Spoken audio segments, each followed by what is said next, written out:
Good morning, everybody, and we're back from our summer break. Welcome to our first Yardstick webinar of the autumn. And we've got a fantastic guest to kick us off today, Greg Simpson from Press for Attention. Greg, welcome. Thank you for coming. Morning. Good to be here. Where do we find you today? You look as though you've got some interesting equipment in the background. It looks interesting. It's merely the smoke and mirrors of PR, Phil. I've got to do some recordings this afternoon, so I'm psyching myself up into doing 10 videos in a row rather than picking at them, because otherwise it won't get done. So we're your warm-up act today, then? Yeah, I just like to do that, and I'll gargle with some water later, and I'll just crack straight on, yeah.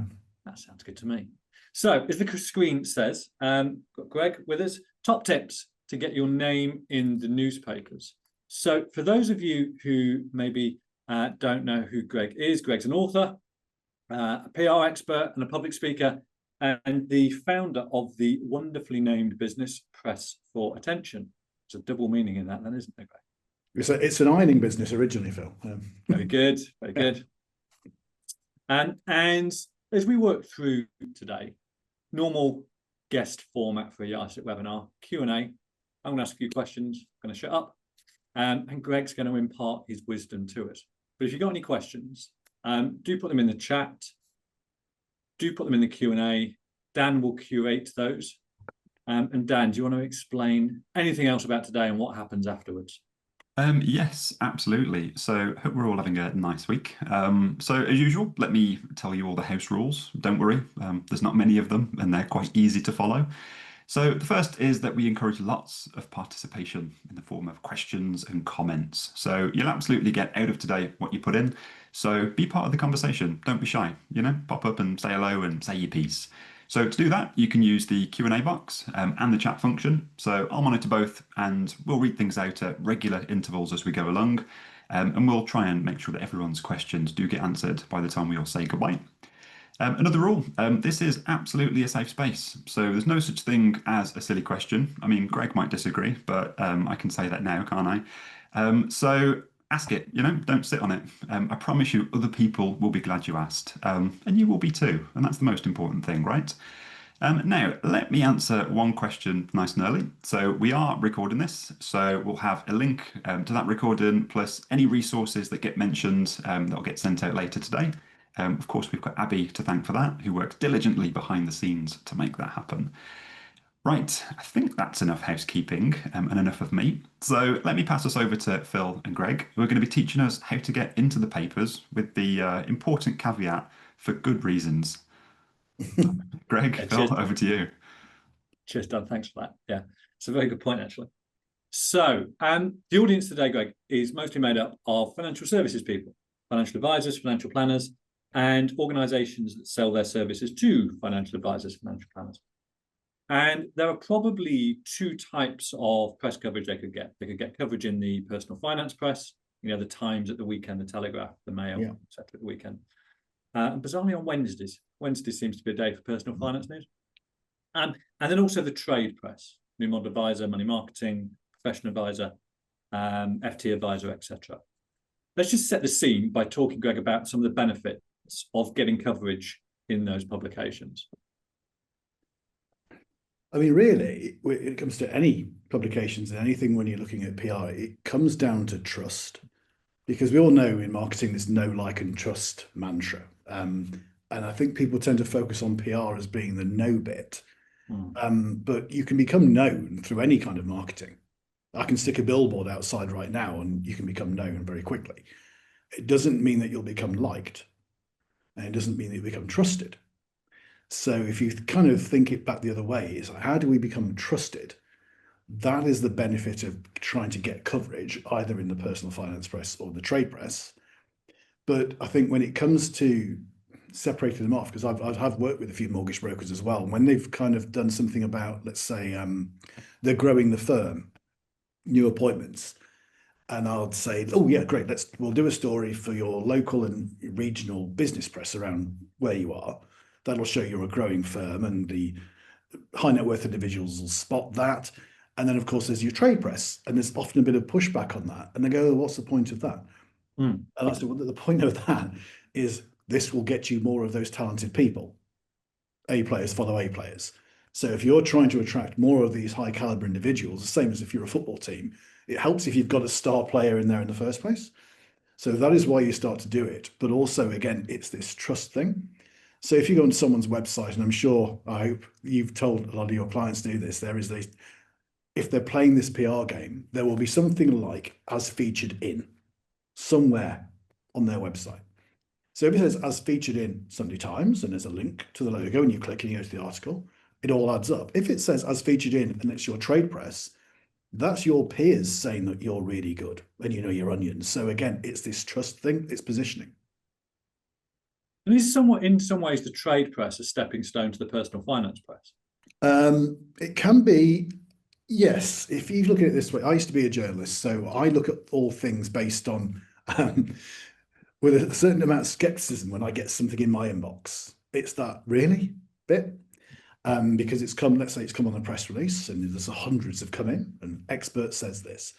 If the expert can show that they've been featured in Industry Bible, as a journalist receiving that, if I'm in the personal finance thinking, I've got a little bit of trust. So you don't have to get in the Telegraph to get in the Times or the Daily Mail to get in the Daily Express. You can use it as this kind of, like first day at school kind of pass. It gets you in and you're now trusted. And that journalist can go, well, clearly someone thinks this person's legit. I'll go further and I will have a proper look at it. So yeah, I would absolutely look at it. I hadn't thought of looking at it that way, but that would be how receiving it as a journalist in the personal finance press could work really well. Yeah. And journalists move, don't they? I've seen a few move from the trade press to the personal finance press. And once you're a trusted contact with a journalist, they kind of keep trusting you, don't they, until you let them down. But if you are trusted when they're at in the trade press, if they move over to the personal finance press, then that should be a bridge as well. It should, and it's always the same thing with, and people seem to forget this when they say, actually, is this meeting titled PR or public relations? I can't remember. But today we're trying to get in the newspapers. So but when people say, "Oh, PR, public relations," it's this. People forget that it's the relations bit. They just focus on the PR bit. But it's all about relations, and this is what we call media relations, which is part of public relations, which is the talking to the journos. If you're trying to have a relationship with somebody, it's not meant to be, I'll send them an email every now and then when I want something, and fingers crossed that works brilliantly. You would be finding reasons to send them emails other than about yourself. So saw this and thought of you in the same way that you would do to a dream client. It's not always going to be buy my stuff.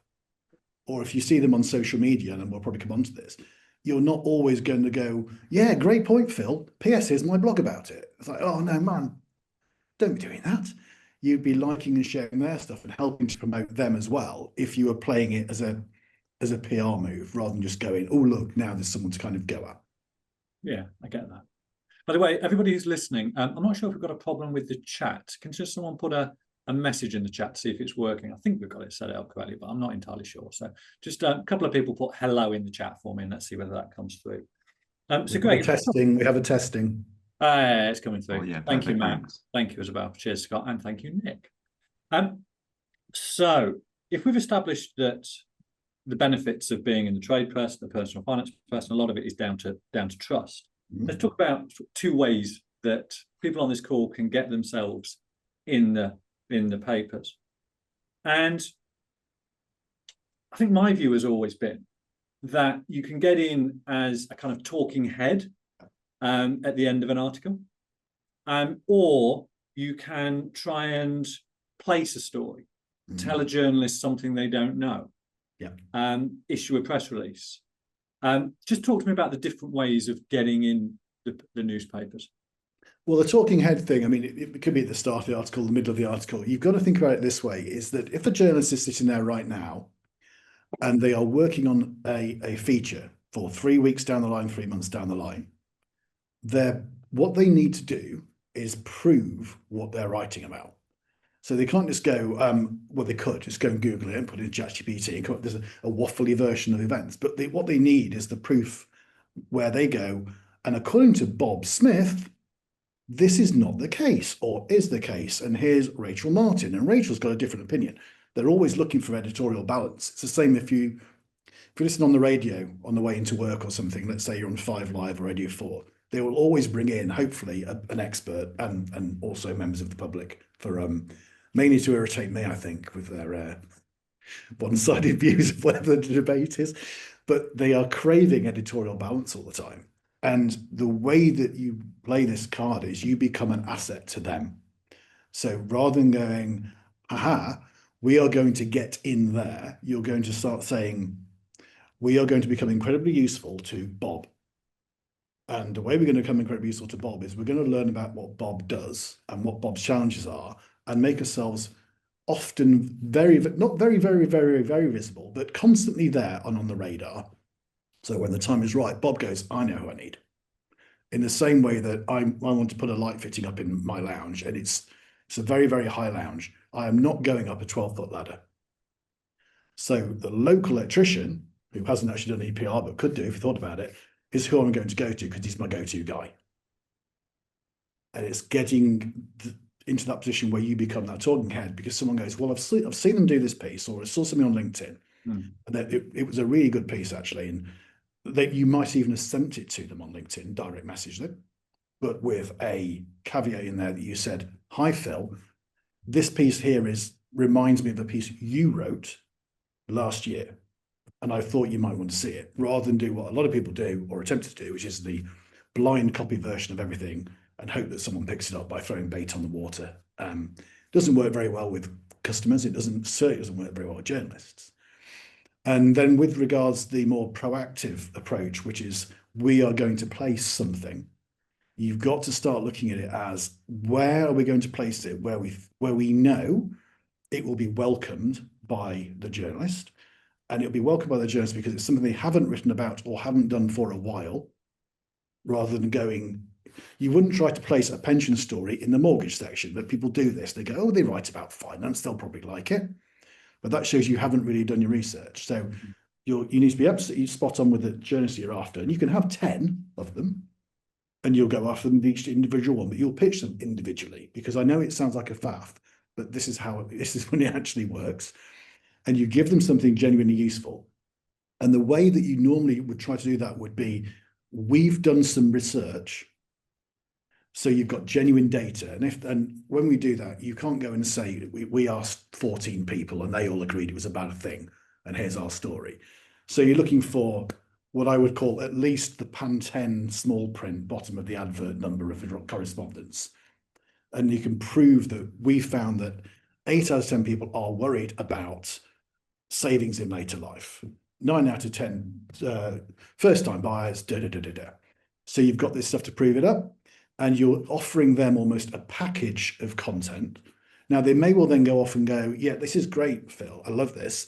But what I do need to do is go and ask someone else about what they think, because they are not there, sorry to break it to you, to promote you.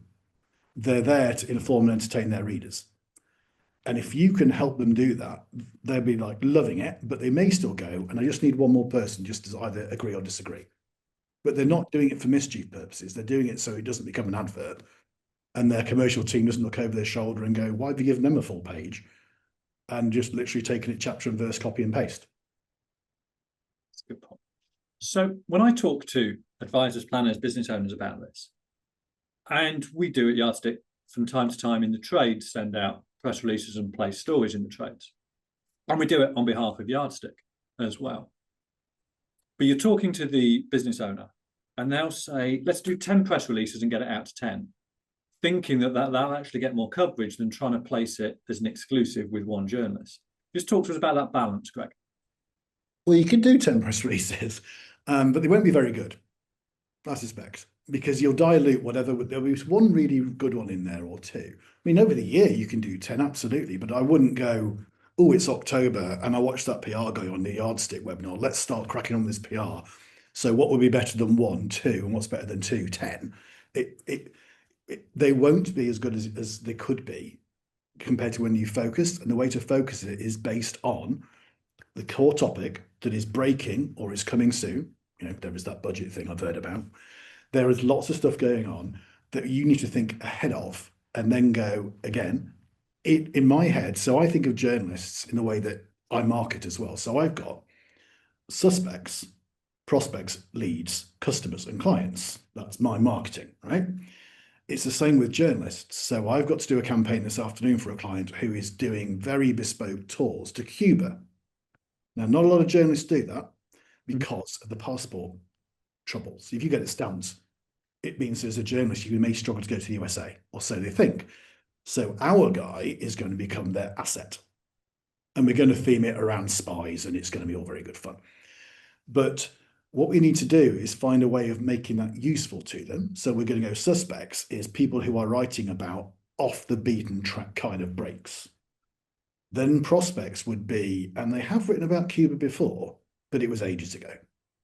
Leads is when you start to get into them. And then customers is when they've taken one story off you, and then clients is when they become a regular. So if you can think of journalists that way, that will help. And how can you use social media?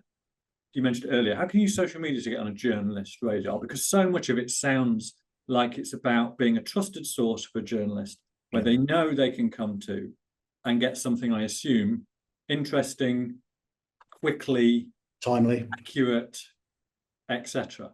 Yeah. How do you make sure that you are on a journalist radar, and how can you use social media to do that, since you mentioned it earlier? I'd do it in the same way that I would do, again, assuming that you're using social media in the same way that I would, which is if I'm trying to target a dream client, I will follow them. So if I was trying to get hold of you guys, I'd start stalking you on LinkedIn, right? I'd be on X, but I wouldn't go straight in and start trying to pitch you based on a post you made. I would more likely say something like, and I did a couple of months ago, oh, look, Marcus, how cool, because I know one of your speakers. And I'd show that I know and that I'm aligned with the way you're thinking. And it's the same with journalists in that you don't just blindly like every post they do. You add value to it in the same way that you would do if you were doing it for customers. But people seem to think that journalists are a different breed. Like I'm a human being. I mean, I'm reformed now.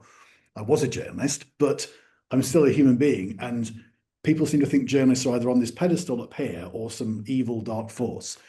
If you remember that they're sat there on a deadline and they're just a human being who's got to pick up the kids from school after work, and suddenly you've said, great point about such and such here from, I don't know why it's always Barbara, and you share that across your network, you're now becoming useful to them without being, without sucking up, basically. And you're then slowly getting on their radar. Now, if you start putting out posts and you start tagging journalists, which would be tempting if they're in your market and your absolute ballpark, I wouldn't then go, aha, using the idea of this power of 10 thing you were saying before, I wouldn't tag 10 of them in the same post. Because like what you're effectively doing there is the same thing that people I know who try to do their own PR or blind copy 50 journalists on the same press release. They think they're being very clever. Whereas what they're actually doing is being nothing to anybody. If you were to do the 10 tags on social, typically on X with journalists, they're all going to go, hold on, you're talking to everybody. I don't feel very special right now. So it's finding the thing that is where they are going to go, oh my God, they thought of me there, because, it's nice to be recognized for what you're doing. And then it's a case of, I assume you use most of the social media platforms as yardstick. Last weekend, I deleted my X account. Yeah, well. Enough. Yes, at Yardstick we're still using. Yes, but yes, your X account, but yes, Yardstick is an agency, and anyone who's trying to reach out to journalists, you can lurk on X. You don't have to interact on it. And I use X. I still call it Twitter. I don't care. I use Twitter because it's a brilliant research place for journalists, and that's where you'll find people. Look, I won't look now because I have to look at my phone. I can guarantee if I do a certain search on Twitter, there'll be someone looking for an expert on whatever it is. That's where most journalists still go to push out to anybody out there who's paying attention that they're looking for someone to comment. And it becomes a really good lead gen source in terms of opportunities to comment. So it sounds like it's a three-step process. Find the journalists that are relevant to you, and also find them in terms of where they hang out. Make yourself useful to them, yes. And don't stalk them and be weird. Well, you can stalk them, but don't let them know, because then you wouldn't know if you're being weird. But so you need to lurk in the shadows to an extent, stalking them from afar. But then you're not then suddenly sending them flowers to their doorstep the next day. That would be weird. You're going I to think that's start, stalking rather than lurking. But anyway, we probably shouldn't go down that but definition. you're going, yes, especially with journalists, but yeah, you're going to gently show that you care about what they've done because you're in the same market. Now, in PR, it's different because I work with kind of 14 different people. So I can't be massively loving everything all these journalists are doing, but they know I'm in PR, so I've got someone who I'm working with. That's why I'm following them. But when it's you and you're doing it for your own brand, it's blatantly obvious why you're hovering around their profile, liking this stuff. But you're not sucking up and you are sharing what they've written to your audience as well. So you're not just trying to make it a one-way thing of like me, me, me. You're saying this is a great piece here in the Times or in Modern Marketing or whatever else it would be, Fresh Finance Advisor, that you're saying to your audience, this is really good stuff. And you then ideally you'd add something in there as well, or you'd write a blog about it, tagging them, giving them the credibility to it as well, and adding your path to the story as well. And once you're on a journalist radar, how do you stay there? What are your kind of top tips, 3, 4, 5 things to stay on a journalist radar? Don't be pitching them all the time. So again, it's the same. If this was a customer or a client, you would probably know their birthday, or you'd know the football team they support. So let's say you knew the football team they supported, and they'd had a horror show at the weekend. I would be tempted, depending on how your relationship is going, to mock them, but privately. But just generally, I would say, Happy Monday, sorry about the weekend, nothing you can do about that. However, the good news is I'm writing a piece on this, which I'm sure you'll be delighted about. And I would make it I'm pitching you, but let's pretend that I'm not pitching you and it's fun. Because this is a relationship and we're being friendly about it rather than this cold, hi Greg, hope you're having a great day. Wanted to reach out with this, another anodyne email intro, and here's a press release below. Hope you can use it. Smiley face. It's not very relationship building, is it? So it's you're constantly finding ways to either add value to them or be on their radar without trying to sell stuff. So yeah, that might be that you're just joining in on whatever they're up to on social, that you're sharing the stuff they've written. You might even reach out to them to say, hi, Nick, read your piece last week. I was wondering, where do we stand in terms of sharing this in my newsletter to my clients? Is it best if I just share the link, or has your team got like restrictions around that? Now, it may well be there's no restrictions they can possibly, because you're going to give them the link, you're going to screen grab it, you're going to do all that sort of stuff copyright wise. But the fact that you've asked shows that you give a shit. Yeah. And it's trying to turn it away from what people keep thinking this PR thing is, which is use my stuff, which is building relationships and going, I'm one of you, I'm with you, I'm part of your team, Mr. and Mrs. Journalist. When the time is right, maybe you'll use my stuff. Not please use this one and this one and this one and this one and this one. And how much does it have to play being timely in terms of providing your comment, sticking to the word count, being interesting, being Scott's got a question here about being sensationalist, the balance there. Some more tips on putting a smile on journalists' face. I would definitely put a smile on the face if you can, but if it's not your personality, I wouldn't do it. I wouldn't try to go out there and go, oh, Greg said something about mocking their football team, I'll do that. And you don't know the first thing about football because it'll unravel so quickly. Yeah. But there are things you can do that in the same way. The timely thing is very, very important. So if I look on the feed that I look on every hour and these things ping at me, it will normally say, looking for comment from a interior designer on how to upcycle armchairs, right? That happened yesterday. The deadline was yesterday, 5 p.m. Now, it may not be the deadline for the copy is 5 p.m., but the deadline for you to prove that you are useful and available and have an angle will be 5 p.m. So they can go, oh, look, this is a good one. Yes, that's good. Tell me more. So I would always try to make it sure it's 5 p.m. and I've done the copy as well, but this is what I do for a living, right? But I wouldn't go, oh, the deadline's 5 p.m. I'll get back to them tomorrow, because that's going to look like you didn't bother to read the brief.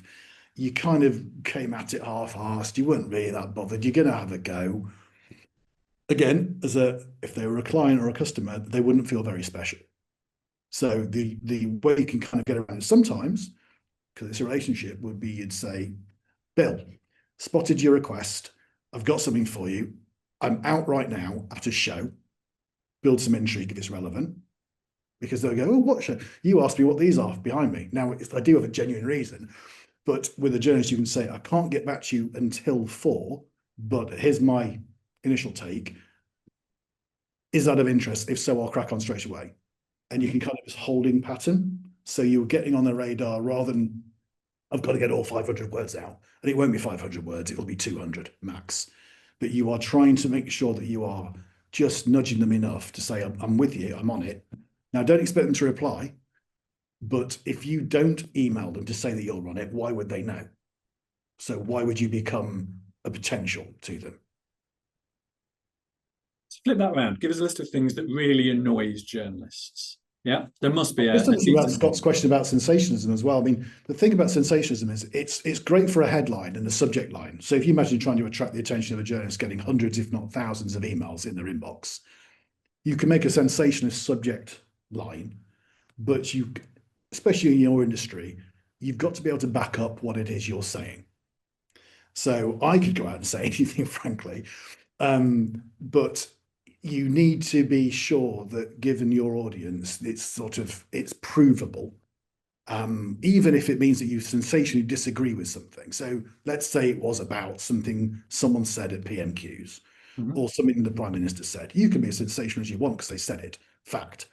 If you say that the way this country is going means this, and a hell in a handcart, blah, blah, blah, says IFA. It's like based on, you have to have it based on, bearing in mind your audience. So things that annoy journalists are blind copy, because they know. Hi, please find below. It's like, oh, I wonder how many other people that's gone to. So not feeling very special. Pitching someone something that they've never written about before because it's not their market. So I'm not going to pitch Cuba to someone on the FT who writes about house prices. But people will do this because they'll see, oh, look, they're high end. People who read the FT probably would like to go to Cuba. So it's the right demographic. It's like, may well be. But you don't need Sarah. You need Sarah's colleague, Julie. And if you'd have done your research, you'd have found that, because if you could just Googled Cuba, you'd have seen that Julie, the FT, writes about it, not Rachel or not Sarah. The nag, there's ways of nagging journalists and ways of not nagging journalists. So if I send the Cuba press release to one of these people this afternoon, they'll go to people I know are right. Now, the journalists might be out of the office and they don't put out of office on because that's not how they work. Some of them do, but they don't expect it. They are probably under a huge deadline. They might be distracted. They might have something going on in their personal life. They might be on holiday. They might not be have any time to even view it. So if you go back the next day, hi, Greg, did you get my piece on Cuba? It's like, well, did it bounce back? So I did get it somewhere. It might have gone to spam because the way you've written it was so bad, it instantly filtered. But just saying, did you get it, isn't very helpful. Whereas, hi, Greg, had a thought about the piece I wrote on Cuba, bearing in mind what you wrote about Buenos Aires. Would it be helpful if I tweaked X to Y? Now, you could play that game in advance. I don't know if you play chess, but I would already know what move it is I'm going to suggest as my second follow-up. So it's not that I've just thought of it. I thought about it yesterday, but now I'm bringing it to the party as a gentle nudge, so it doesn't appear that I'm nudging you, even though I'm nudging you. You might follow up with, hi, Abby, with regards to Cuba, I send a picture of such and such, such and such. It's portrait. Here it is in landscape. Might be better for you. Because again, I'm offering you something that's useful rather than going, please use my stuff, even though, PS, please use my stuff. So it's finding these ways to nudge nicely and be relevant. I wouldn't be sending, again, depending on the research I've done on the journalist, I wouldn't be trying to pitch Sunday Times on Friday afternoon. Going to be pretty busy. Monday morning, there'll be an editorial meeting. Tuesday's probably better. But again, if you're doing this properly, you're not trying to, especially if you're doing this just for your own firm, you don't need to reach thousands of people or even hundreds of people. There'll be 10. that you can surely take the time to think, these are now my best friends in the media. I'm going to take the time and I'll put it onto my CRM or whatever it is you're using to look after your data. And they are going to become my little dossier, I've got my little red book. That's where I've got my stuff. So I can now be really useful to these people. So much of this sending is a picture about is also very bad as well, by the way. not what, sorry, Greg? Not sending a picture or sending a stock shot. So again, given everyone on the webinar, sorry if you've done this, but there are some websites I've seen where look, there's some men round a table leaning forward with interest. Now, if men round the table leaning forward with interest and you're a table manufacturing company, I'm all good for that.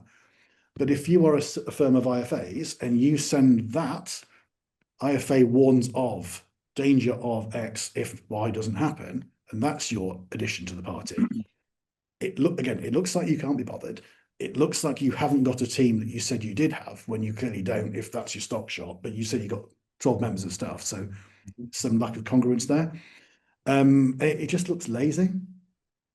So, and again, if I'm juggling an inbox as a journalist and I've got 20 stories and they're all a bit the same, or I've got, let's say, two, mortgage broker A and mortgage broker B, both are talking about how delighted they are to win an award. And the award is not competing with whichever magazine you're putting it to, because sometimes awards are run by a certain magazine, certain titles. If broker A has got a picture of them underneath the logo going, and broker B has got them in party mood, out of an office, I'll use the out of office shot because it's not an advert. Person underneath logo is a thing for your blog. Out of office is a bit more out of context, and you're enjoying yourself, letting your hair down, maybe got your bow tie around you. That is far more useful as a journalist. Now, as your brand, you might be like, oh, we can't do that. So I'm telling you, as a journalist, I will use that more than I will do your logo on. Nice. I've had journalists, I've had advisors say to us, can you ask the journalist if? And there's generally two things that they then fill the blanks in with. Okay, I'm going to guess which one of them is. Copy approval for our compliance department. Can we have a link to our website? No. How much does those two things annoy journalists? I've seen the copy approval thing with certain firms. They tend to be part of bigger firms. It might happen. It may well jeopardize the fact that whether they're going to run it or not now, because you're now being a pain. And I know you're being professional pain, and your team above you is going to come down like a ton of bricks unless you do get it. But don't expect a journalist to go, oh, excellent, yes, let me just crack on with that right away. Now, if they do have the time, they might. But again, there's copy approval and there's copy editing. You don't reserve the right to go, you know what we said here, and you've phrased it like this. Can we change it like that? It's like, no, that would be an advert. So as a journalist, I'm not sitting there to copy and paste the content you gave me. I'm looking at the content you gave me and going, actually, that's a really good point. I'm just going to rephrase it slightly without changing the meaning, because it's not how we would say it here. They are not duty bound to parrot what you're saying. Now, if it's compliance and accuracy, that's different. But don't expect this like, oh yeah, let me get right onto that. What was your other question about that? Sorry. Oh, links. Yeah. You can ask for a link, but I wouldn't do. There was someone last year. It's somewhere on my LinkedIn. Someone sent a really decent campaign, and they worked it quite hard, and they got it into the Times, and they ruined it by demanding a link. Otherwise, the journalist couldn't use it. Wow. Now, do you think that piece ever got used? No. How many people do you think that journalist told across the Times and across everyone on LinkedIn? Because journalists are like thick as thieves. Doesn't matter, where they work. They all go to the same conferences, same events. They all have the same, they hang out in the same places. They went to the same schools. They went to the same colleges and universities. You can ask for a link, because why wouldn't you ask? But I would just put it in the copy somewhere. But if you asking for it, and when I sent it, if it doesn't get used, I'm not going to throw my toys out of the pram. Now, if you provide a link and it's genuinely useful, so if you did a piece about 8 out of 10 cats think this, and businesses in the north of England are more likely to do X than Y, whereas businesses in the south of England, this, that, and the other. and you provided an infographic with that. Now that's useful. But then if you then said, I tell you what might be really helpful, you can take a look at the full research on our website. Okay. Because as a journalist, I'm not going to put the full research into that article. I'm going to take the really interesting headlines and main pieces. But if I think actually it'd be useful for my readers or audience to know more, dive more, here's where they go to, then you send them to that resource on your website, not to the homepage, not to the About Us, not to the awards. You send it to that resource that you were referring to within the copy. So much of what you've talked about in the first 36 minutes is about being useful, isn't it? Being useful to the journalist and being useful to the readers of the article that the journalist is writing. Yeah, and that's what all your marketing should be, though, as well. It should be useful. I mean, if you want to, you can do exactly everything I ever tell you about PR, and anyone else who does PR for a living is any half good at marketing. It should all be out there. So you're being useful. You're being professionally useful if you're doing marketing in the way I believe marketing should be done. And it's the same with the media. You're being professionally useful, and the payoff is there you go. Thanks for that. Perfect. More than happy to quote you on that. Have you got a picture? Yes. Is it you in front of a logo smiling, looking boring? Yes. Have you got one of you walking the dog? Yes. I'll use that one if you don't mind. Yes. So I would always have this kind of collateral based of, here is me, portrait. You've got my standard portrait shot for this webinar, but I could have sent you one of me walking the dog, and I probably would have done. But I would always have versions of. Mm-hmm. And if you think, oh no, our audience is very much corporate, then don't do the walking the dog shot. But if it isn't, and it's owner managed businesses, it tells you a little bit more about you as a firm if there's a bit more you about it, a little bit less brand heavy. That's a great tip. Right, we're going to talk about case studies in a minute, but Dan, what have we got in terms of comments and questions? So we've already spoken about Scott's mention of sensationalism, which is a good one. A few comments. Nick mentioned that's just prompted them to follow Nottinghamshire Live on LinkedIn. So thanks for that. And then Nick also says this phrase of "Who are my best friends in the media?" It's a good question to keep you reminding to do the things.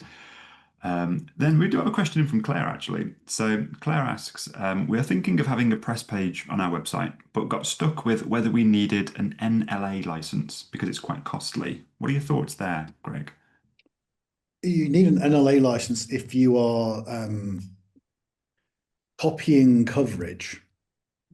So you don't need to have a press page. The press page is all about you. If you're talking about on your website, you want to show people where you've had coverage, I wouldn't do it that way anyway. So I certainly wouldn't take, I haven't got one here. I can't reach it. Insider Magazine, which is Midlands B2B mag. If I get my client Insider Magazine, what I don't want them to do is take a copy, take a photo, here we are, and circle it with a little red around it and put that on the website. What you should do is hold up a copy of the magazine and go and put that on your blog and say, page 42, and I'm not sure what I was thinking when I wore that tie, but here's what I had to say to Kurt. Now I will now read what it was because I want to know what you were doing. And you're going to then go to the website and link into where the copy is there and the article is there. So the NLA are very, very keen on following up with people. And it's normally because you've taken the article and put it on your real estate rather than send people to their real estate or told people to get a copy of it. So just don't do that anyway. The best way of doing it, typically to keep it nice and neat on the website, is just have the blog one where you are genuinely excited, thumbs up, or I would probably have the dog reading something, but I'd have their paw over it so you can't read the whole thing. But on the website itself, in your news page, you might say as seen in, and then you take the logo of the title, and then you click that, and it takes you to the article that you're referred to. Now, I know that you're then losing the audience from your website to theirs, but you're losing the eyeballs. I don't care. Don't cheat. Don't try to take stuff off people. And if by losing them, you're sending them to an article in the Times, although it might be behind their paywall, or the FT, or wherever it is, you're not losing, you're gaining trust. You're losing the audience for a moment. You're showing them there they are. And you can always open it in another tab anyway. So you're okay linking out from your website to the article on the Times, Telegraph, FT Advice? Because you're giving them traffic. Yeah. What you're not okay doing is going, we were in this and here it is, so you can read it for free. Even though didn't mean to do that. To the NLA, they don't care. They are seeing it as you've taken someone's copy, even though it's your words. It's not your copy if it's on their magazine. It's not your copyright, it's theirs. And you're stopping that person going there and earning that publication an eyeball. Mm-hmm. And it's Whereas just you're giving them a link and giving them the eyeball, that's different. Absolutely. And if you share it on social, which you should do, and I refer to it as leverage, so you leverage your coverage. So it's leverage, just because I like making up words. Good that. That journalists love, because you are bringing a whole new audience to them. It's the same way you get a guest post and someone like, can we share this on our blog? Yeah, absolutely. If we use leverage, do we get a copyright infringement from Greg Simpson? Not yet, you don't. Right, let's talk about case studies. So I was on a panel with the editor of one of our trade press, and he said, there's two ways to get my attention. Tell me something I don't know. Give me a case study. Yeah. So let's talk about case studies. Why are case studies so important to journalists? In the same way that if you put the news on at, what's the time, at 11 o'clock today, and they have a story about job creation or job cuts somewhere, and they're outside a factory. If they film outside the factory for the next 10 minutes, it's not very interesting. If they spot people coming out those factory gates and they ask their opinion, it's now interesting and it's provable. Otherwise, it becomes just academic theory. And no one really wants to do a whole, unless it's, you're in the pharmaceutical press. We're not doing peer-to-peer, peer-reviewed academic papers. We are trying to find what this, let's say it was legislation, or a change in the way that the deposit levels that people are going to be able to take for mortgages. You can have your opinion on that and explain why this has happened, but it will add so much more to the story if you can say, when we work with Sue and John, a young couple buying their first house, their first question to us was this, but you can't make it up. You want really Sue and John's picture as well. Yeah. So Sue and John need to be along, signed up to this as well. So as part of the case studies thing is you think, journalists asked me for a case study, we haven't got one. Well, you're better off creating a case study library so that when journalists ask for it, you've got them.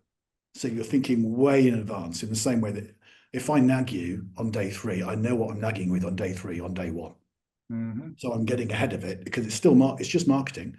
So it's when someone asks us for a first-time buyer example, we've got one. We've got one of a guy on his own, one of a girl on her own. We've got one where the bank of mum and dad got involved, and we've got one where there was a divorce. It could be, but you really want to be, this is quite a complex way of looking at it, but you want to cover as many bases as possible so that you're not scrabbling about and then going, right, we've got this brilliant case study. I'll send you the information here. Journalist, is this signed off by your client? No. They won't use it, or they use it and your client gets annoyed. Then you're going, well, give me a minute. I'll email them now. Oh, they're on holiday. And it's stressful. The only way you avoid that is by, in advance, preparing this. They're signed off. Do you agree, Phil, that we can use this case study in the press when appropriate? Yes. And what are the expectations of journalists or people featured in the case studies? You mentioned one, having a photo. What else? Yeah. What else is generally expected of the person being featured? They have a weird obsession with age. Right. So you meant someone in your comments mentioned Nottinghamshire Live, which is effectively the Nottingham Post to all intents and purposes.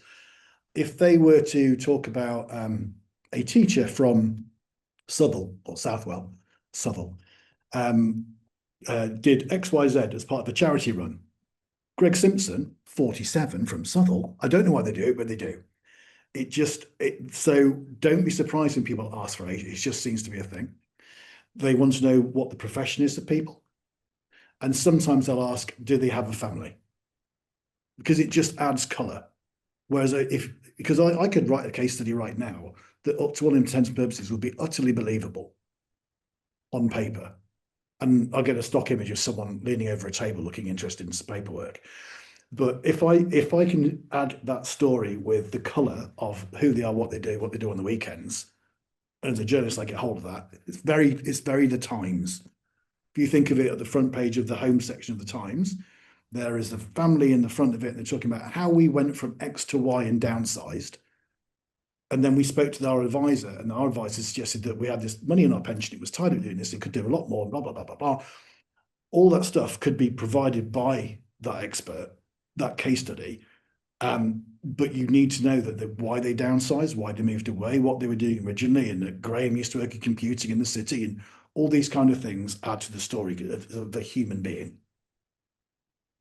I think we have a resident of Southall or Southwell on this webinar, so they'll be able to put in here in the chat whether it is Southall. I'm saying it's Southall. So I can't remember whether you live there, you call it Southall or Southwell.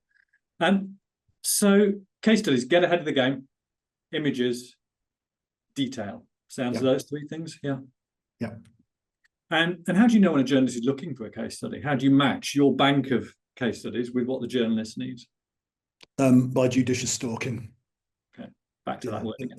It's more of the case of there are certain journalists. So because this seems like a really onerous task, if you're doing what I'm doing, which is to lots and lots of people, it is. But this is my day job, so I have to do this all the day.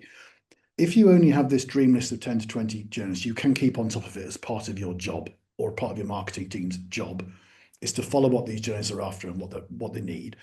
So you can be pretty on it. So you're just trying to find like ways that how can we make this as easy as possible, really, and working out what they need and when with a case study is like I would ask them as well. Hi Jason, I saw that your piece here, the feature case study for you, just so I can prepare better and ask when we look at our marketing for the year ahead, what would really be helpful. And then journalists is like, oh my God, thank you for asking. What really bugs me is when people do this. I say, we won't do that. And I guess once you've developed a reputation of supplying a couple of case studies in the right format, the right way, they're interesting with the images, you then become that trusted source of case studies as well for comment. Yeah, you want to be the person who they go, you know what, I haven't got time for messing about with this. I'm not going to put it out on Twitter. I need this now. I'm just going to call Greg. This is how PR people, why PR people exist. We are basically a broker between the journalist and the client, and we make things a heck of a lot easier for them. So in-house, you just have to become that person who makes things a heck of a lot easier for that journalist. The payoff being you get stuff. And let's talk about, we've talked a lot about getting the press, and I just want to talk about how you PR, the leverage point, which we'll come back to in a minute. You've friend of the stars. I've seen your picture with a lot of people that are well known. Someone tried to copy my Instagram last week to try to nick my pictures, which I found amazing. Nick your pictures? Yeah. They've taken my pictures off Instagram and tried to create like a version of me because they want to have pictures of Stephen Bartlett on their Instagram. I don't know why they're doing it. No, I don't. Wow. Well, the two names that really caught my attention from a PR perspective were Richard Branson and Piers Morgan. Slightly diverse characters. Very. Tips from the stars, Branson and Piers Morgan, around PR. What would you say? Well, I chaired a press conference for Branson many years back, and he's incredibly human for a start. So there's like 80 journalists here, and he's sat back like this. I mean, he's pretty casual with it because he knows they are there for him.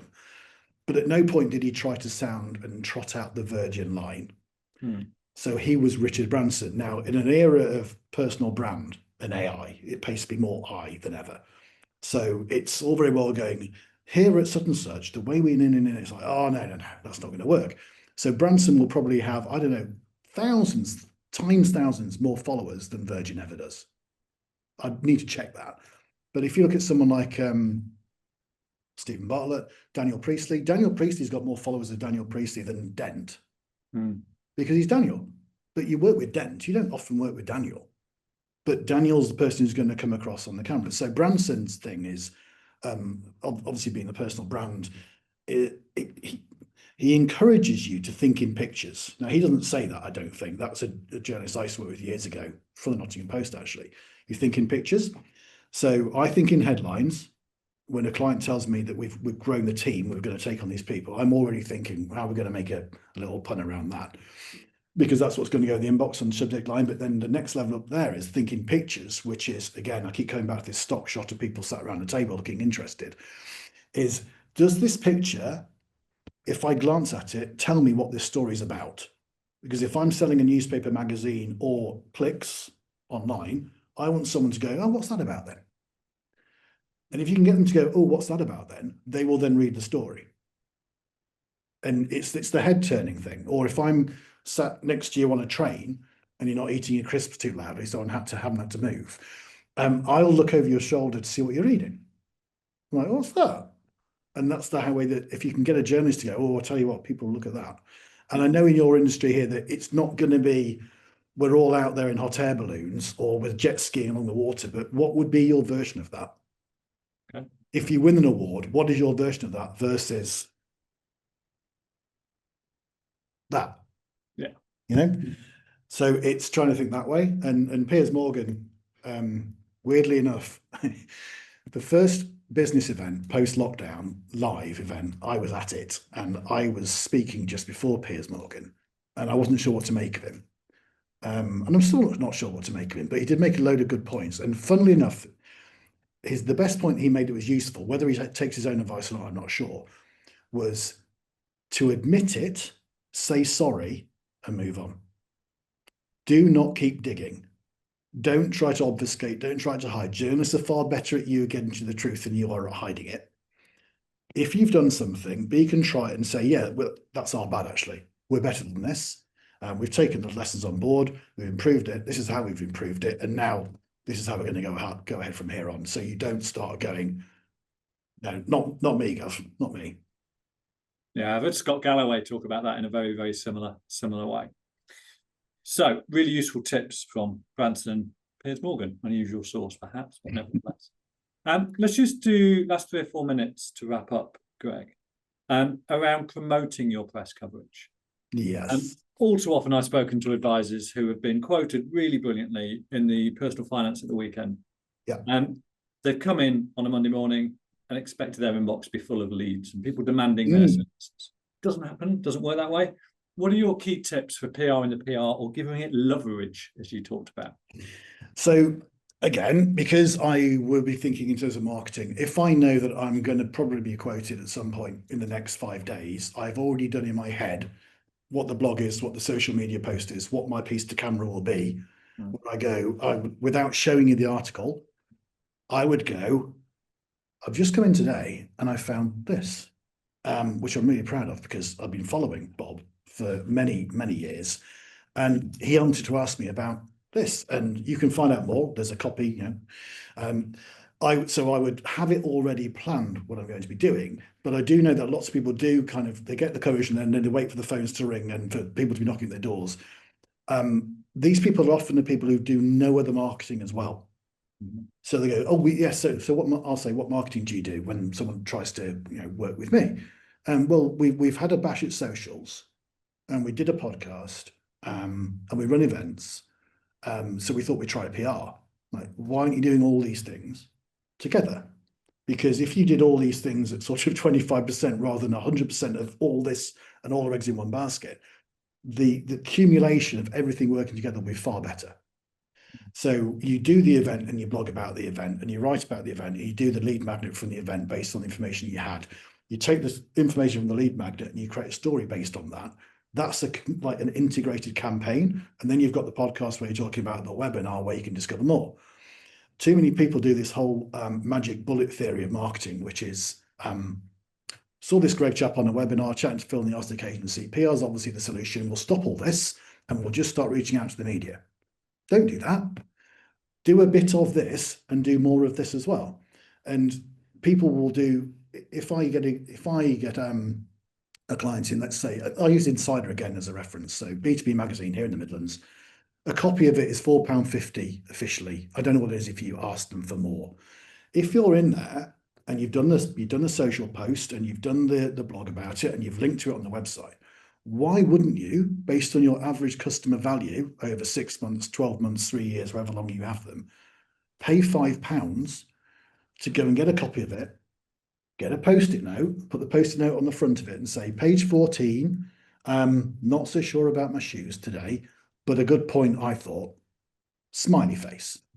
Put that in an envelope, red, blue, yellow, whatever color, don't put it in white, don't frank it, put a stamp on it, make it human, and handwrite it to your absolute key dream customers. And people go, oh, it sounds like a lot of effort. It's like, yeah, it does, doesn't it? Compared to not bothering. But your customer average value, you just told me, was £32,000, and you can't bother to spend £6 sending a brochure in the post. Is that what this becomes? This coverage becomes a brochure. Now, you don't have to send the whole magazine. I would, because they might want to read it. It might be useful to them. But you can do like a tear sheet version of it. There are things you can do that people just think, that's lovely, but it sounds a bit of a faff. It's like, it probably does sound a bit of a faff. But when you moan about why this firm seems to always do better than you do, or why their marketing is better than yours, it's maybe because they do faff a bit, but they faff with a plan rather than going, yeah, we're all over podcasts now, that's all we're going to do. I think that handwritten point there is the last of 56 minutes worth of value that you've delivered to everybody on this webinar today, Greg. I think there's so many top tips, both at a strategic level and tactical, do this, handwritten, all that sort of stuff. So thank you so much. Abby's now going to talk about the next couple of webinars, and then we'll just wrap up any final questions. So if you've got any final questions for Greg, do please go and pop your questions into the chat. And I'm going the wrong way on this presentation. We need to go there. Abby, talk about the next 2 webinars that we've got coming up in October, if you wouldn't mind. Yeah, of course. Thanks, Phil. And thanks, Greg. Yes, I wish I'd known all that when I was going to some press coverage back in March, because I might have done a bit better than page 3 of the Rotherham Advertiser. Okay? So see if I can upgrade next time, because it's not my finest hour. It's on page 3. There's so much social fun you could have had with that, Abby. Well, if you knew why I was on there. It's me and my stepdad. It's not the place you want to be, really not. So what can you do? I'll use your tips. I'll see if I can maybe I can get in Sheffield Star next time. But all good, yes. The next webinars. So we've got 2 next month. We've got a bit of a bumper week, the second week of October, but we think for very good reason. So the first webinar is we're getting Marcus back and his fellow co-founder, Steve Orchettle.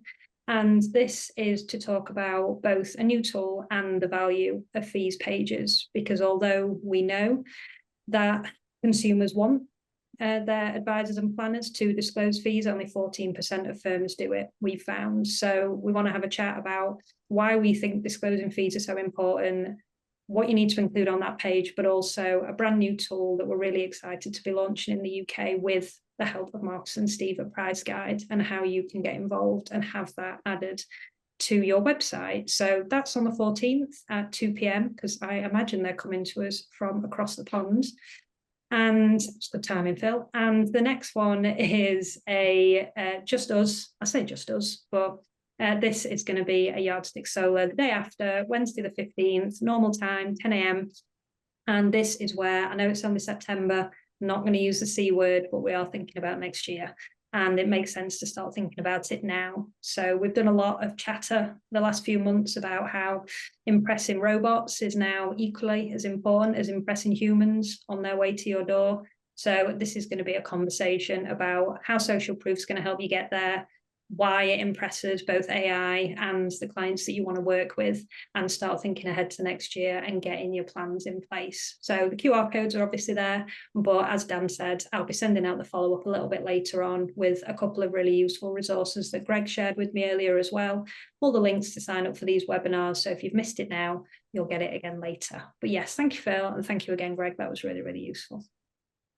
Cheers, Abby. And in the follow-up, we'll put Greg's website, LinkedIn profile, etc., but they're on the screen. Now, let's wrap up with a couple of last questions, Dan. I think we've got one that relates to the Nottingham Live and Nigel Farage, but anyway. Right, so let's have a look. So first of all, we got a really good point by Scott that says, my immediate thought when I get quoted anywhere is, great, that's my next bit of social media content sorted. Why try and write something brand new when you can have something you can point to and say, look at this? So yeah, really good point there. And then a question from Nick that says, so apart from banning their journalists, how do we get in the post /Nots Live? And if there's one thing I've gleaned from this webinar is if you've got a dog, you've got an advantage. But I'm sure Greg can put it a bit more poetically.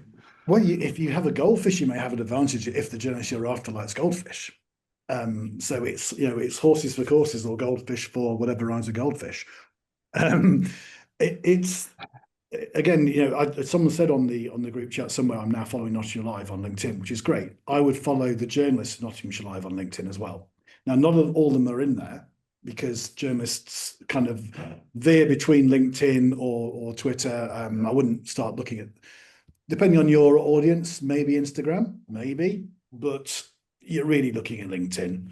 But I would always try to treat them as this person first. They happen to be Nottinghamshire Live. So hone down to there, find out what it is that floats their boat, read the stuff that they're writing about right now and work out where you genuinely could add value. Not, it would be really good if Bob would feature me. It's like, it would, but would it be good for Bob? So I would also be tempted, if they, Nottingham Live do go to events as well. So if it's really important for you to be there, why wouldn't you be there as well?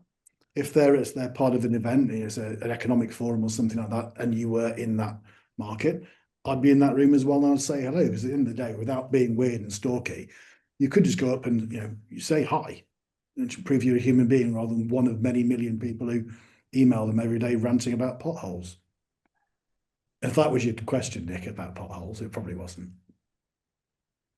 Greg, thank you so much. We've taken some interesting turns today from Rotherham Echo or whatever it was on page 3 to Piers Morgan, goldfish, dogs. We've covered a lot, but I think there's just so much value in that hour, so much practical, tactical advice that people can take away and start actioning this very afternoon. Greg, thank you very much. Pleasure. Really appreciate it. Hope your filming goes well this afternoon. Dan, Abby, thank you as always.